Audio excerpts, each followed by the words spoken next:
त्याचबरोबर त्या धम्माचा शेवटपर्यंत प्रचार आणि प्रसार करण्यासाठी संघाची निर्मिती करून, भिक्खुनी संघाची सुद्धा निर्मिती करून या संघाने आदत पावेतो हा धम्म जशास तसा जिवंत ठेवला तो लोककल्याणासाठी. त्या त्यागी संघरत्नाला म्हणजे बुद्ध धम्म आणि संघ या तीनही रत्नाला मी प्रथमतः वंदन करून हे वंदन करण्याचा जो आम्हाला आज या ठिकाणी सन्मान मिळालेला आहे, अधिकार मिळालेला आहे, जो अधिकार आम्हाला कपडे घालण्याचा सुद्धा नव्हता, पाणी पिण्याचा सुद्धा नव्हता, रस्त्याने चालण्याचा सुद्धा नव्हता, मग आम्हाला आज जे काही आमच्या विकासाच्या सर्व मार्गावरती जे काही वाटा मोकळ्या झाल्या की वाट मोकळी करून देण्यासाठी ज्यांनी अविरत आपल्या आयुष्यामध्ये प्रयत्न केले ते बोधिसत्व बाबासाहेब. त्यांच्या जीवनामध्ये ज्यांनी अथक परिश्रम करून त्यांना शिक्षणाची संधी जी मिळालेली होती ती बहुजनांच्या हितसुखासाठी त्या संधीमध्ये आपल्या सुखाचा अडथळा न करता त्याचा परिपूर्ण त्याग केला.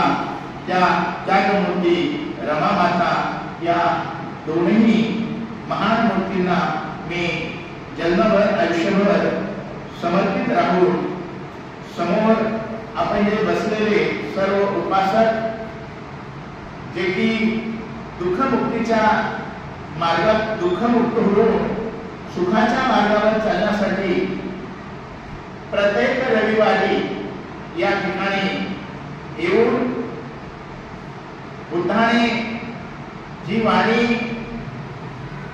या जगाच्या हितासुखासाठी प्रसवली, बोलली, खर्ची केली, त्या वाणीने केवळ या जगातील मानव प्राणीच नव्हे तर पशु पक्षी जीवजंतू जे जे कोणते असतील या सर्व जीवजंतूंच्या साठी त्यांची वाणी उपयोगी ठरते. आपल्याला सुद्धा या वाणीचा उपयोग व्हावा आणि आपण सुद्धा सुखाच्या मार्गाने वाटचाल करण्यासाठी बलयुक्त व्हावं, बलवान व्हावं यासाठी हा गेल्या म्हणजे मला वाटते 180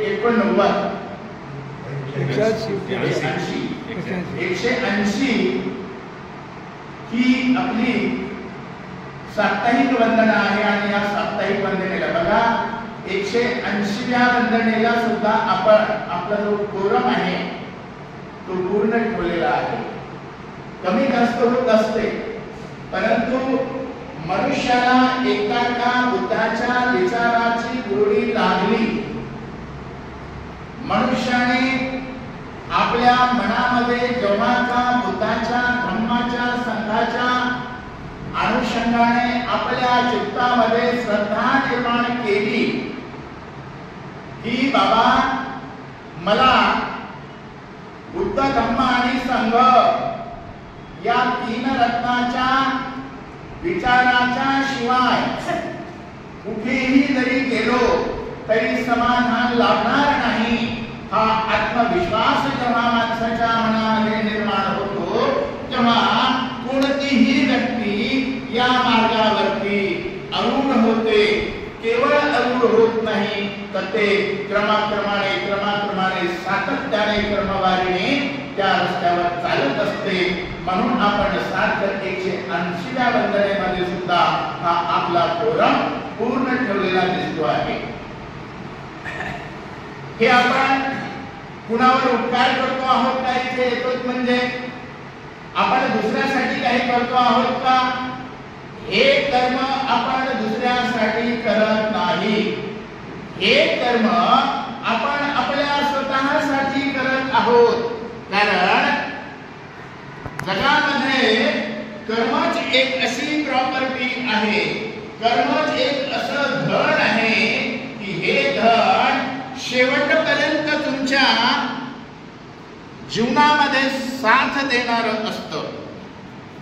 हे बघा, मनुष्य जीवन जगत असताना मनुष्य जन्माला येणं आणि मनुष्य मृत्युमुखी पडणं ह्या दोन गोष्टी आपल्या हातामध्ये नाही. परंतु मनुष्य जेव्हा जन्माला आल्यानंतर तो कळता होतो, त्याच्यामध्ये एक वैचारिक पातळी निर्माण होते. त्याला खरं काय, खोटं काय, चांगलं काय, वाईट काय, पाप काय, पुण्य काय, कुशल काय, अकुशल काय या गोष्टीचा फरक जेव्हा कळायला लागतो, तेव्हा जर त्याने आपल्या मनाला सुरळीतपणे चांगल्या मार्गावरती नेण्याचा प्रयत्न केला तर त्याला निश्चितच चांगल्या कर्म करण्यासाठी त्याला पुढची संधी प्राप्त होते. मन जर का आपलं चांगल्या मार्गावर चालत नसेल, मन जर का आपलं सुरळीत मार्गावर चालत नसेल, तर त्याला संधी मात्र चांगले कर्म करण्याची मिळणार नाही. कारण या शरीराला संचलित करणारी यंत्रणा म्हणजे मन आहे. या शरीराला 24 तास मायक्रो सेकंदापासून ते पुढच्या सेकंदाने मिनिटापर्यंत आणि अजीवात संचलित करणारी कोणती शक्ती असेल तर ते माणसाचं चित्त आहे, ते माणसाचं मन आहे. म्हणून या मनाला आपण सुंदररित्या जडणघडणीमध्ये ठेवलं पाहिजे. असेवनाच बाला पंडितानंच सेवना पूजाच पूजनीयानं एतं मंगलमुत्तमं. बुद्ध काय म्हणतात? तुम्हाला जर तुमच्या मनाला सुरळीत प्रवास करण्यासाठी तयार करायचं असेल तर आपण आपल्या जीवनामध्ये सन्मानित असलेल्या, चांगले असलेल्या म्हणजे सद्गुण प्राप्त केलेल्या, संत विचाराशी निगडित असलेल्या लोकांच्या समवेमध्ये वागलं पाहिजे. आपण मूर्ख लोकांची संगत सोडली पाहिजे. संत म्हणजे बुद्धाने कोणाला संत म्हटलेला आहे? संत म्हणजे जो माणूस पंचशिलेचं पालन परिपूर्ण करून आर्य अष्टांगिक मार्गाने 10 पारमितेच्या महासमुद्राकडे आपली वाटचाल करण्याचा प्रयत्न करतो, त्याला बुद्धाने संत म्हटलेला आहे. त्याला बुद्धाने देव माणूस म्हटलेला आहे. त्याला बुद्धाने चांगला माणूस म्हटलेला आहे. त्याला बुद्धाने सद्गुणी माणूस म्हटलेला आहे. आणि मग अशा माणसांच्या संगतीत राहणं हे 38 मंगलापैकी एक चांगलं मंगल आहे. गारवोच निवातोच संतुष्टीच कर्तयोता कालेन धम्म श्रवणं एतं मंगलमुत्तमं. मनुष्यानो, हे जनांनो, हे जन हो, जेव्हा जेव्हा तुमच्या जीवनामध्ये ज्या ज्या ठिकाणी म्हणून धम्मदेशना ऐकण्याची संधी प्राप्त होते, त्या त्या वेळेला त्या संधीचा योग्य फायदा घेतला पाहिजे. आणि ती संधी प्राप्त करून आपण मन लावून, चित्त लावून, चित्त एकाग्र करून आपण ते धम्मदेशना श्रवण केली पाहिजे. कारण धम्मदेशना श्रवण करणं हे धम्मामध्ये रममाण होण्याचं पहिलं पाऊल आहे. म्हणून बुद्धाने या कामाला सुद्धा मंगल असं, उत्तम असं काम संबोधलेलं आहे. मनुष्याने याबरोबरच आपल्या जीवनामध्ये आपण तर पुण्य प्राप्त करत आहोत, आपण तर पुण्य मार्गावर चालत आहोत. मग आपण इतरांना सुद्धा पुण्य मार्गावर चालण्यासाठी त्या प्रकारचे धम्मदेशना निर्माण होणारे कार्यक्रम निर्माण केले पाहिजे. त्या दिशेनं इतरांना धम्म ऐकवण्यासाठी आपण तसे कार्यक्रम निर्माण केले पाहिजे.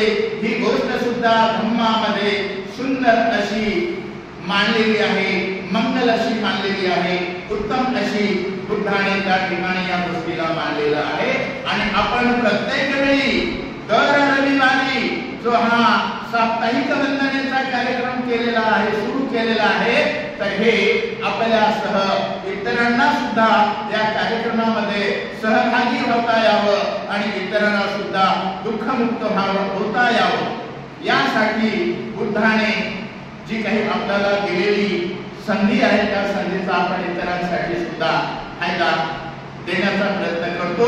म्हणजे आपण बुद्धानं सांगलेलं एक मंगल जे काही कार्य आहे, उत्तम कार्य आहे, ते आपण या वंदनेच्या माध्यमातून चालू ठेवलेलं आहे. आता काल चर्चा झाली, काल बिराडे सर होते, कोकरे सर होते, आमचे इथे कोकरे सर सुद्धा होते, की मागे एका दिवशी आपण या भागामध्ये चर्चा केली होती की या ठिकाणी पाली संडे स्कूल निर्माण करता येईल का. रात्री त्या विषयावर चर्चा झाली. मनुष्याने नेहमी एकत्र आलं, नेहमी एकमेकांना भेटत राहिलं, तर जे काही आपण विषय ठरवलेले आहेत त्याच्यावर चर्चा होत राहते.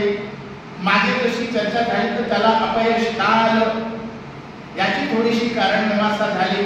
आता शाळा चालू होत आहे, मग रात्री ठरलं की आपण शाळा रेग्युलर चालू झाल्यानंतर या ठिकाणी जे म्हणून बुद्ध विचाराशी समर्पित असलेल्या विचारांच्या शाळा आहेत, अशा शाळांच्या मध्ये जाऊन आपण त्यांना समजावून सांगलं पाहिजे. असा या 2-3 लोकांच्या मध्ये विचार झाला.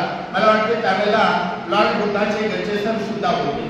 आता पुढच्या महिन्यामध्ये आपला 3 महिन्याचा जो पुढचा धम्मपर्वणीचा काळ निर्माण होतो, पुण्य कमावण्याचा काळ निर्माण होतो.